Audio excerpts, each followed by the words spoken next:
mwenna muli babboyi bange ate nze mwenna mbaagala.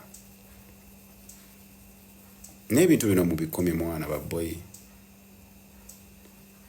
Mbadde nsaba Uncle P ne Alien. Mumba mwagala kulwana, mubijjeemu family. Mubijjeemu bafaani. Nti kati area gye mwarwaniddemu n'abavubuka yabaddemu abaana abato. Abaana abato mubanyigidde mu byomaawo, mwekubya abaana abato like bambi tebamanyi. Ate bano bafaani bammwe. These are your fans. Kati omwana w'abandi oyo aliyemulaga bakufiira awo. Kati bwe tebasobola bakwata ne bakwata nze nannyini Kivulu. Naye ogamba nti ate oli blood wange oze kunsupporting ate ne mulwanira ku Kivulu. Then that is not all right. It is not good. Kale oba ogambye mutugenze kusupportinga muyaye waffe mumale okunsupportinga mwe mwesangeyo mu kkubo mwekubira eyo. Naye atoze mu ka business nemwe do you know what it means to have an event of that magnitude? Nokera ku macha n'okola eventing so tuza abantu abasukka mu 15. It takes a lot. Oba otaddemu ssente nnyingi. Mwebagayo oba otaddemu ssente nnyingi. Oba na ku pressure y'amaanyi in case of anything that can happen. Anything bad nti omwana abandi afiiridde awo oba it is on you. Kati gobera faani w'omuntu osobola kitegeera. Naye omuntu yali akedde ku macha n'ateeka event y'amanyi pressure gy'obeerako. In case anything goes wrong bakwata gwe. Ne muzza temulwanidde mu area erimu abaana abato. Kati omwana abandi ali mu ddwaliro. N'ate muze kusupportinga boy wammwe ate mulwanye. Kati boy wammwe ate mumulese mu buzibu. So Crystal Panda ye kyamususseeko. Crystal Panda ye musajja wattu. Ate bambi waliwo bempulidde abagamba mbu Crystal Panda yavunaanyizibwa ku kiki kyonna ekyatuuseewo paka ku Alien Skin. Naye musajja wattu naye takinaako control. Kati oyinza ogamba mbu Crystal Panda naye yavunaanyizibwa ku ekyo ekyatuuseewo mu nkuuka. Nedda Crystal Panda si yavunaanyizibwa. Naye musajja wattu yategese Kivulu. Abasajja ne bajja ne beeriya obufiififi. Naye bannange kye baakoze Palaso obusungu yabuterese paka ku makya ndowooza ng'afumba kyayinza okukolera omusajja ono. Ko ya olunaku terugenda kuggwako nga sinaababeera nga mumaliriza era bw'atyo. Kankuttereko Crystal Panda ng'amaliriza emboozi ye na bukiye nga walaba ensonga eno. Musajja wattu abeegayiridde n'agamba bannange. Ensonga zino temwani zitutte kubeera physical nnyo nga bwe muzitutte kati kwegamba. Ensasagge yennyini y'amaanyi. Kankusaba subscribe nga ku SMX Media kubanga nkyakubeera ddala updates ku lutalo lwa Alien Skin wamu n'omukulu Palaso. Kati olutalo luva ku ki? I think olutalo terwatandikidde awo. Era buli muntu akimanya bano abantu buli omu alina ekisenge. Naye nze ng'omuntu saataddewo kyeyo bajje bakubagane never. Akisaga abantu babalira. Era mu video zonna ojja kundaba nga nze muntu abadde asinga okulwana ennyo. Naye obuzibu bwabudde abaana ba Alien bo bagamba nti omukulu alina gye yabadde edde before ng'akuba freestyle oba abadde ku show ya bebe oba yabadde ku show ya nkuuka ng'agamba bino byabanene bajja kukwata igwire kati babo kyabaluma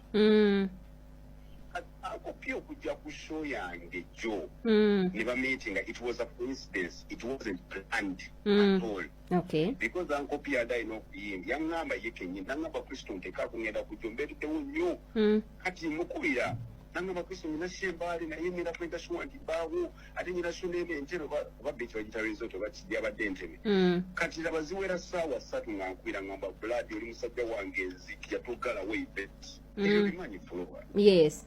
Ninda kati ne Alien nga tannayimba Kenzo tannayimba Mutalo tannayimba kati bana Mutalo nanyamba nayimba nabadde ngi awo Kenzo ali performinga Palaso nayingirawo nga kimenke tannabakunda kati Palaso abaya kapakinga bwati akubire simu ali moto galamba pladi njagala nyimbe enzo kenkuvire kuba nyine walala jindaga umusajja wange njagala kikube uina space nti Kenzo amazija ngokube era aipanikira najja n'ategemezi kwe nakuba abaya akatandika okuba bwati ezindi zayo motoka za Alien kati motoka za Alien zijja ne ziparkinga mu maaso ya kuba pala motoka ya dagi parkinze kumpi ne stage kati ng'ate okuvaayo bali balina omuviira aveeyo kati bali ne baparkinga mu maaso ge nga talina waayita okuvaayo alina okuyita mu bantu abajjawo bagane muve kati nze omwana adde okusebya omukwana wange nagamba kristo tugenda kufuna obuzibu wano nengeri ekiri wali ngenda okulengera ngaomukulu apaakinge banange gaali nene era nenziruka nenva ku stage neŋŋenda nemwegayira ndoza wala vidiyo ndyawo bikusobedde kati nze nga natuuseewo dda nemukuba obwama nemugamba blood nyamba abaana babandi bayinza okufiira wano manye kiyinza okudda wano bambi temuteekawo mbeera bambi nyamba fulola neegayiridde simanye nakulabye nga weegayirira neŋŋamba ho wabaddewo abayaayi abaagala ababba abantu kati gaali aleni bwe yazze ng'ali mu kuyimba ne babalaba tebaagala ne babakuba ekyo kyo sisapooti nga kuba naye awo banyambyeko waliwo abayaayi badde babba abantu ntegeka sho olunaku lutuuka buli omu mubuuza budde ki obuli convenient ali nagamba agala kujjayo omwana nga kiggwa Uncle P adde alina sho bwe namukubiteko nagamba kristo nyina sho zange zino naye guli muganda wange ngenda kumeka sure nti nzija kati omutima ne gungamba omukulu ono bw'atuuka nga n'oli atuuse naye gaba omanyi ne sitakifaako nnyo negamba bakube wanagiragira kati kenza amaze oyimba palasa ayingiddewo apaakiza emmotoka ye ankubira blood njagala kuba mangu ngende statement eyo njijukira bulungi kitegeeza yadde talina mu bwongo okulwana na muntu neŋŋambirawo omwana kuba keza badde yakamala Ivan Kira najja nateeka ebintu byani byankopi nezireeta alien n'emmotoka ze papapapa nga bwomanyi alien emmotoka ze bwe zituuka abantu bajja kati omukulu najja n'apaakinga mu maaso g'emmotoka y'oli era palaso yabadde ayimba nenziruka ku stage nengende wa alien bibino bibigamba nemugamba blood abaana b'abandi bayinza ofiira wano nyamba emmotoka eno gitegeke ebbali ono bw'ajja ayimba aveewo naawe oyimbe nga ye aseka busesi ng'asimayiringa busimayirinzi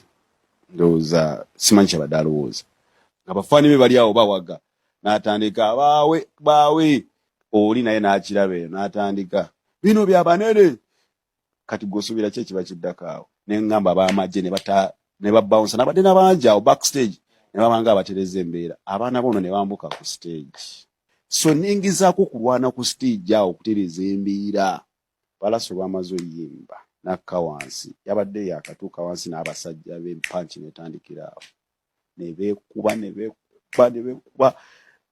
basajja palaso ne bayingira emmotoka ne bagikuula ne bagiyisa bantu babali bagenze kwewala ebiddirira kati abakusigalawo osanga abantu ababiri bandifudde oba basatu yavuddemu nayanguwa n'avaawo n'alwana n'avaawo ekyo kimwebaliza abasajja ba ali nekyabanyiizizza lwaki tomuggyako microphone muggyeko ebizindaalo ng'akuba freestyle yabadde biki because mukwano gwange bambi wini yabadde alina gye yasoose naye wini nwaji mwana saasubule natuusi kati ye yatuuse ng'ekifo kiri empty kyemanyi tebali kwatagana naye nze baboyi bange mbagamba ekintu kimu ina family mwembi nalabyeko ku makya nga video butambula nti palaso bayalumbye wa alien si birungi mwana baana abasajja bana balina abaana baboyi bange mwina abaana ekyabaddewo jjo bakufumitira awo ekiso n'oleka abaana bo bakugjamu eriiso oli star amaaso bagajjamu abantu bajja kuba bakuluuzinze tebaagala